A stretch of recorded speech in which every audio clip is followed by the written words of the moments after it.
नमस्कार. चॅनलवरती सर्वांचे मनपूर्वक स्वागत. वाल्मिक कराड यांचा आणखीन एक नवीन व्हिडिओ समोर. CIDला सरेंडर होण्याच्या आदल्या दिवशी आलिशान गाड्यामधून बीडवरून पुण्याला गेल्याची धक्कादायक माहिती समोर आली आहे. बीड जिल्ह्यातील मसाजो गावचे सरपंच संतोष देशमुख यांची निर्घृण हत्या करण्यात आली होती. या प्रकरणात तपासाला वेग आला असून आतापर्यंत पोलिसांनी 9 आरोपींना अटक केली आहे.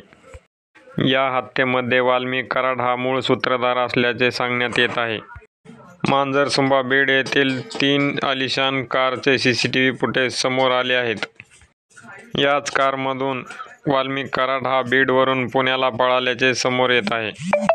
यामध्ये 30 डिसेंबरच्या मध्यरात्री सोलापूर-धुळे राष्ट्रीय महामार्गावरून 3 आलिशान गाड्यांमधून आरोपी पुण्याला फरार झाल्याचे सांगण्यात येत आहे.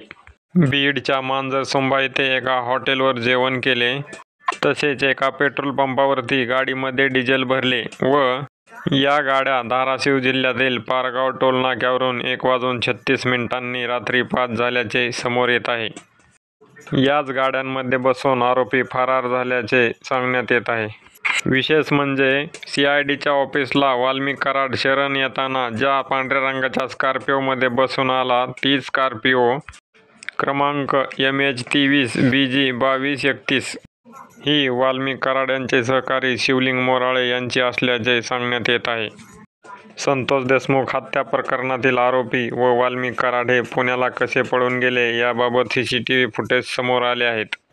आपल्याला जर माहिती आवडली असेल तर व्हिडिओ नक्की लाईक करा व आपला स्टार न्यूज हा YouTube चॅनल नक्की सबस्क्राईब करा. धन्यवाद.